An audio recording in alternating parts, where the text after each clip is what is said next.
भारत का हृदय कहे जाने वाला राज्य छत्तीसगढ़, घने जंगल, खनिज संपदा, आदिवासी संस्कृतियों से भरा यह प्रदेश आज ऐसे सवालों के बीच खड़ा है जो हर परिवार, हर गांव और हर शहर को छूता है और एक ही सवाल खड़ा करता है, क्या इस राज्य की स्वास्थ्य व्यवस्था अब मर चुकी है? यार, नेता टाइप आधा काम मत करो, सब्सक्राइब के साथ बेल आइकॉन भी दबाओ। यह सवाल केवल अस्पतालों की दीवारों से नहीं टकराता, बल्कि उन परिवारों की चीखों से भी गूंजता है जिनके अपने समय पर एम्बुलेंस ना आने, डॉक्टर की अनुपस्थिति या भ्रष्टाचार में फंसे इलाज के कारण हमेशा के लिए खो दिए गए। राजधानी रायपुर से लेकर बस्तर के सबसे दूरस्थ गांव तक स्वास्थ्य सेवाओं की स्थिति एक जैसे दर्द बयां कर रही है। अस्पताल है पर डॉक्टर नहीं, एम्बुलेंस है पर समय पर नहीं पहुंचती, दवाइयां हैं वो मरीजों तक नहीं पहुंचती और सरकार जो है वह जवाब नहीं देती। छत्तीसगढ़ सरकार हर साल करोड़ों रुपए स्वास्थ्य योजनाओं पर खर्च करने का दावा करती है। मुख्यमंत्री स्वास्थ्य सहायता योजना, डॉक्टर खूबचंद बघेल स्वास्थ्य सहायता योजना, 108, 112 एम्बुलेंस सेवा, निःशुल्क दवा वितरण योजना। नाम बहुत है, लेकिन जमीनी हकीकत क्या है यह अब लोगों के सामने है। मीडिया रिपोर्ट बताती है कि कई जिलों में मरीजों को स्ट्रेचर भी नहीं मिला। कुछ गांव में गर्भवती महिलाएं पैदल अस्पताल पहुंची और कुछ जगह तो लोगों ने अपने परिजनों का शव साइकिल ठेला या चारपाई पर ढोकर पहुंचाया। क्या यही है हमारा नया छत्तीसगढ़ जिसकी बातें मंचों में अक्सर की जाती है? विकास के नाम पर सड़कें बन रही हैं, लेकिन सड़कों पर एम्बुलेंस नहीं चलती। सरकारी अस्पतालों में इमारतें नहीं हैं, पर बेडशीट गंदी है। लाखों खर्च मेडिकल कैंपों में कर दिया जाता है, लेकिन वहां रोगियों का इलाज नहीं, सिर्फ फोटो खिंचाई का काम होता है। आज जब हम डिजिटल इंडिया की बात कर रहे हैं, तब छत्तीसगढ़ के कई अस्पतालों में ऑक्सीजन पाइपलाइन तक नहीं है। कई जगह तो मरीजों के परिजन मोबाइल टार्च की रोशनी से इंजेक्शन लगवाते हैं। साथियों, यह आंकड़ों की बात नहीं है, यह संवेदनाओं की हत्या है। सबसे बड़ा सवाल यही है कि हमने जिसे वोट देकर जिताया, हमारे नेताओं को, क्या उन्हें हमारा दर्द नहीं दिखता, या फिर सब सिस्टम के दीवारों के भीतर दबकर मर चुके हैं? इस वीडियो में हम खुलकर देखेंगे कि छत्तीसगढ़ की स्वास्थ्य व्यवस्थाओं की असली सच्चाई क्या है, सरकारी वादे और जमीनी हकीकतों में कितना फर्क है, भ्रष्टाचार और लापरवाही के जो गहरे रिश्ते हैं वो कैसे जुड़े, और जानेंगे उन सभी चीजों के आंकड़ों को जो छत्तीसगढ़ के लोगों को झकझोर कर रख देते हैं। यह कहानी सिर्फ अस्पतालों की नहीं है, यह उन लोगों की है जिनकी मौतें अस्पतालों के फाइलों में दबी रह जाती है। अगर किसी राज्य के सेहत का हाल जानना है, तो आंकड़ों से पहले अस्पतालों के उन गंध को महसूस कीजिए, जो गंध दवाई के नहीं होते, बल्कि अव्यवस्था और लापरवाही के होते हैं। साथियों, छत्तीसगढ़ में यही गंध हर जिले, हर स्वास्थ्य केंद्र और हर ब्लॉक अस्पतालों से आने लगी है। अब हम क्रमबद्ध तरीके से स्वास्थ्य विभाग की जमीनी सच्चाई को जानने की कोशिश करेंगे। सबसे पहले हम जानते हैं प्राथमिक स्वास्थ्य केंद्र की जमीनी हकीकत क्या है। राज्य के स्वास्थ्य विभाग के आंकड़ों के मुताबिक छत्तीसगढ़ में करीब 1700 से ज्यादा प्राथमिक स्वास्थ्य केंद्र चल रहे हैं, लेकिन इसमें 40% बिना डॉक्टर के चल रहे हैं। कई जगहों पर नर्स और वार्ड वही डॉक्टरों की भूमिका निभा रहे हैं। सरकार ने कागजों पर टेलीमेडिसिन सुविधा शुरू की, पर असल में कई जगह तो इंटरनेट की सुविधा ही नहीं है। जैसे दूरस्थ इलाकों में, खासकर कांकेर, नारायणपुर, बस्तर, सुकमा और बीजापुर में मरीजों को कम से कम 40 से 50 किलोमीटर तक पैदल चलना पड़ता है। 2024 में बीजापुर के स्थानीय पत्रकार को मरीजों का जवाब मिला। मरीजों द्वारा कहा गया कि यहाँ तो अस्पताल है, लेकिन ताला लगा रहता है, न ही डॉक्टर है और न ही दवा है, बस बोर्ड टंगा रहता है। दूर दराज के गांव में जब बच्चे बीमार पड़ते हैं तो परिवार सबसे पहले झाड़ फूक कराने ले जाते हैं, क्योंकि उन्हें पता होता है कि जब हम अस्पताल जाएंगे तो वहां डॉक्टर नहीं होंगे, या फिर यह कह दिया जाएगा कि दवा खत्म हो चुकी है। अब हम डॉक्टरों के भारी कमी को जानते हैं। राज्य में स्वास्थ्य सेवाओं के लिए लगभग 8000 से ज्यादा डॉक्टरों की आवश्यकता है, लेकिन तैनात है करीब 3400 के आसपास, यानी आधे से भी कम। कई जिला अस्पतालों में विशेषज्ञ डॉक्टरों की स्थिति तो और बहुत ज्यादा खराब है। कई जिलों में ना स्त्री रोग विशेषज्ञ है, ना बाल रोग विशेषज्ञ है। इन सभी का परिणाम क्या निकलेगा? हर साल सैकड़ों महिलाएं गर्भावस्था में या प्रसव के दौरान दम तोड़ देती हैं। जनवरी 2023 में एक पीड़ित मां का बयान राजनांदगांव से आया। उन्होंने कहा कि मेरा बच्चा इसलिए नहीं बचाया जा सका कि डॉक्टर रात में अस्पताल नहीं आए। सरकारी रिपोर्ट बताती है कि छत्तीसगढ़ में मातृ मृत्यु दर अभी भी राष्ट्रीय औसत से अधिक है। अब आपको बताते हैं कि दवाओं की कमी और फर्जी बिलों का खेल कैसा है। निःशुल्क दवा वितरण योजना के तहत राज्य सरकार दावा करती है कि हर सरकारी अस्पताल में जरूरी दवाइयाँ मुफ्त दी जाएंगी। पर जमीनी सच्चाई क्या कहती है? कई अस्पतालों में दवाइयाँ महीनों तक नहीं आती, तो कई जगह दवाओं की लिस्ट बोर्ड पर तो टंगी रहती है, पर अंदर अलमारी खाली होती है। महासमुंद के जिला अस्पताल से 2024 में एक मरीज का बयान आया कि यहाँ तो पैरासीटामोल भी नहीं है, बाकी दवाओं का अंदाजा आप लगा सकते हैं। एक आंतरिक ऑडिट रिपोर्ट बताती है कि कई जिलों में दवा खरीदने के नाम पर फर्जी बिल पास किए गए। जिन दवाओं की सप्लाई कागजों पर दिखाई गई, वो असल में अस्पतालों तक पहुंचे ही नहीं। अब हम एम्बुलेंस सेवा की असलियत जानते हैं। सरकार 108 और 102 एम्बुलेंस सेवा को जीवनदायिनी कहती है, पर अगर आप किसी गांव में रहते हैं और आप रात को 2 बजे कॉल करके देखें, तो या तो अधिकतम कॉल नहीं लगेंगे, अगर लगेंगे तो जवाब नहीं आएगा। छत्तीसगढ़ में 108 एम्बुलेंस की कुल संख्या 450 है, लेकिन जरूरत है कम से कम 800 से अधिक की। मीडिया रिपोर्ट के मुताबिक अप्रैल 2024 में बलौदाबाजार में एक युवक का बयान आया, हमने 3 बार फोन किए, एम्बुलेंस सुबह तक नहीं पहुंची और मेरा भाई मारा गया। अक्सर यह देखा गया है कि एम्बुलेंस चालक पेट्रोल बचाने के चक्कर में दूरस्थ इलाकों में जाने से कतराते हैं।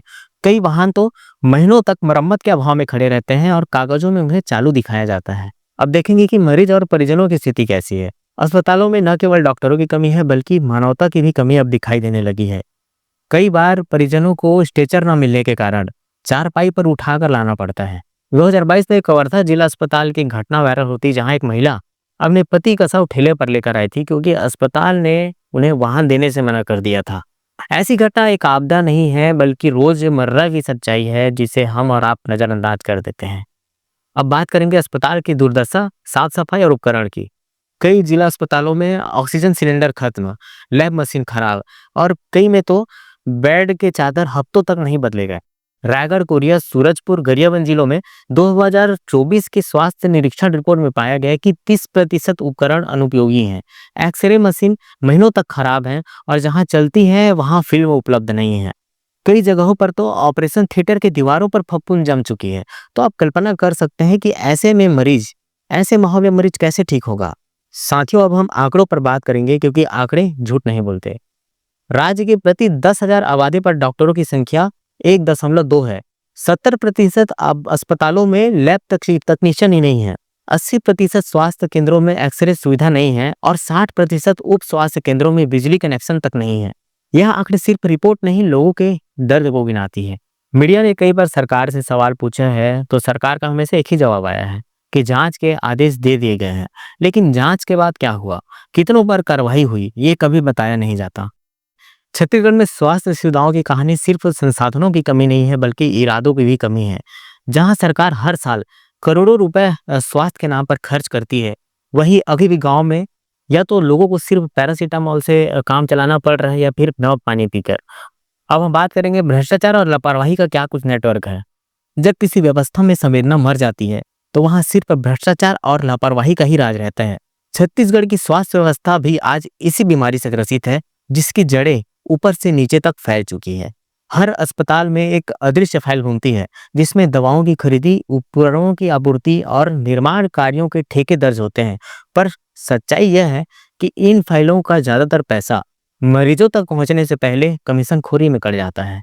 2023 में मीडिया रिपोर्ट में एक स्वास्थ्य अधिकारी का बयान आया था रायगढ़ जिले में, जिसने कहा था कि अस्पताल में जब ऑक्सीजन मशीन आई तो 2 महीने बाद पता चला कि वह सेकंड हैंड थी।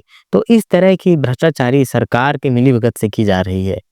एक स्वास्थ्य विभाग के ऑडिट रिपोर्ट के अनुसार राज्य में उपकरण खरीदी में 50 करोड़ रुपए तक की अनियमितताएं पाई गई। मशीनें खरीदी गई पर अस्पतालों तक नहीं पहुंची। कुछ जगह पहुंची तो चालू नहीं थी और कुछ जगह तो कबाड़ बनकर गोडाउन में पड़ी थी। यह वह सिस्टम है जहां हर स्तर पर हिस्सा बटा हुआ है। ठेकेदार, आपूर्तिकर्ता, अधिकारी और कभी-कभी राजनीतिक संरक्षण तक होती है। अब हम निर्माण कार्यों के घोटालों की बात करते हैं। सरकार ने पिछले 5 वर्षों में 300 से ज्यादा अस्पताल भवनों के निर्माण के लिए फंड जारी किए हैं, पर इसमें कई भवन आज तक अधूरे हैं। जसपुर, कोरिया और बीजापुर जैसे जिलों में नई बिल्डिंग के नाम पर पुराने भवनों को मरम्मत करके दिखाया गया। कहीं दीवारें टूटी तो कहीं छत टिपकती हुई नजर आई। सुकमा ब्लॉक के ग्राम प्रमुख ने मीडिया को 2024 में बयान दिया था कि यह अस्पताल 2 साल पहले बना था, पर बारिश में दीवारें गिर गई और अब मरीज बाहर लेटे हुए हैं। निर्माण की गुणवत्ता इतनी खराब है कि ऑपरेशन थिएटर में पानी टिपकते हैं, वार्ड में पंखे नहीं चलते, लेकिन भुगतान समय और पूरी राशि।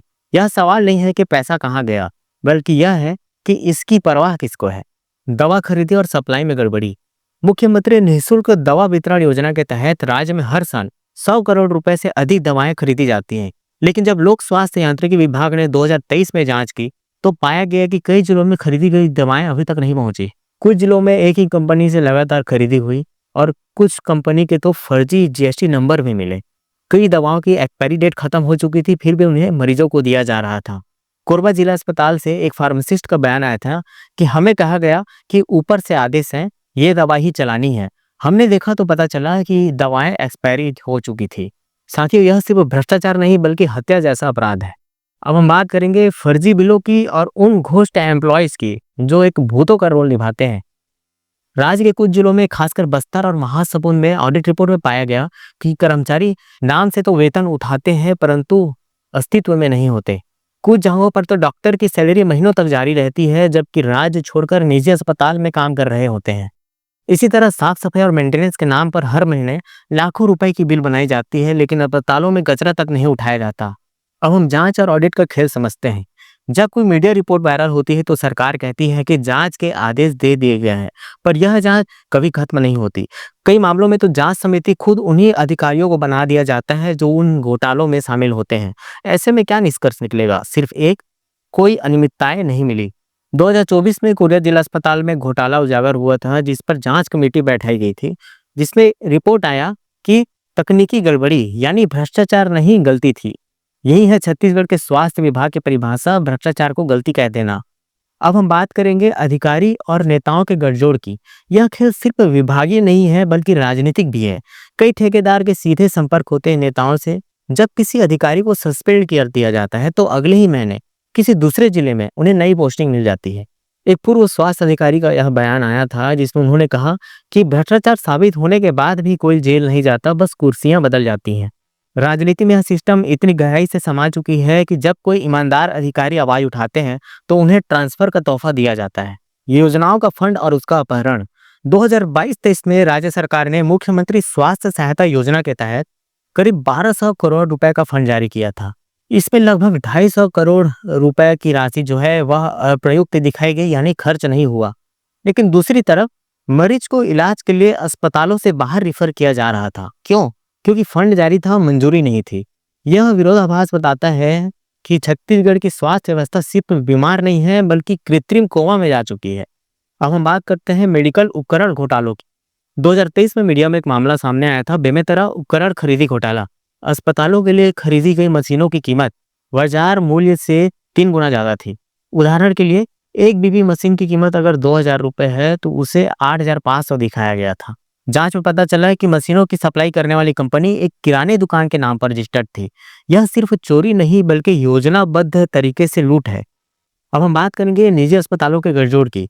भ्रष्टाचार का एक चरण यह भी है कि सरकारी अस्पतालों में मरीजों को निजी अस्पतालों की ओर भेजना।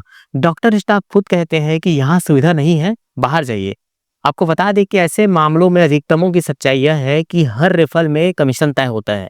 रायपुर, दुर्ग और बिलासपुर जैसे शहरों में निजी अस्पतालों के साथ अनौपचारिक साझेदारी रहती है। सरकारी मरीजों को वहां भेजा जाता है और बदले में डॉक्टरों को प्रोत्साहन राशि दी जाती है। भ्रष्टाचार केवल पैसों की चोरी नहीं है, यह इंसानियत का कब्रगाह है। हर फर्जी बिल के पीछे एक मरीज की मौत छुपी है और अधूरे अस्पताल के पीछे किसी की अधूरी जिंदगी। अब यह सिस्टम ही बीमार हो जाए तो आम जनता का इलाज कैसे हो सकता है, आप अंदाजा लगा सकते हैं। छत्तीसगढ़ में स्वास्थ्य सुधार के नाम पर योजनाओं की कमी नहीं है। हर साल नई नई स्कीमें आती हैं, कुछ केंद्र सरकार की तो कुछ राज्य सरकार की। लेकिन सवाल यह नहीं है कि योजनाएं कितनी है, सवाल यह है कि कितनी योजनाएं जमीन पर पहुंची है। सरकारी रिकॉर्ड में सब कुछ सफल लिखा होता है, पर जब आप अस्पतालों की हालत देखते हैं तो समझ आता है कि योजनाएं सिर्फ कागजों तक टिकी है। अब कुछ आंकड़ों पर बात करते हैं। मुख्यमंत्री स्वास्थ्य सहायता योजना। सरकार दावा करती है कि इस योजना के तहत गरीबों को 20 लाख रुपए तक की निःशुल्क चिकित्सा सहायता दी जाएगी, लेकिन जमीनी हकीकत क्या कहती है? राज्य में 70% मरीज ऐसे हैं जिनको इस योजना का लाभ नहीं मिल पाया। निःशुल्क दवा वितरण योजना। कागजों पर यह योजना बहुत सुंदर लगती है। सरकारी अस्पतालों में सभी आवश्यक दवाओं को मुफ्त दी जाने की बात की जाती है, लेकिन अगर आप किसी निजी अस्पताल में चले जाएं या सामुदायिक स्वास्थ्य केंद्र में चले जाएंगे तो वहां डॉक्टरों का कहना होगा कि यह दवाएं स्टॉक में नहीं है, बाहर से ले लीजिए। इसी तरह कई सारे भ्रष्टाचार के मामले हैं जो आप देख सकते हैं वर्तमान में, किस तरह नरेंद्र मोदी की सरकार, छत्तीसगढ़ में विष्णुदेव साय की सरकार विफल हो रही है। कैसे यहाँ के स्वास्थ्य व्यवस्था खराब हो चुके हैं, लोग परेशान हैं, जनता परेशान है, ना मीडिया आवाज़ उठा रही है क्योंकि वह सरकार के विज्ञापन से चुप्पी साधे बैठे हुए हैं। सरकार की मनमानी कितने दिनों तक चलेगी, यह देखना तय हो चुका है।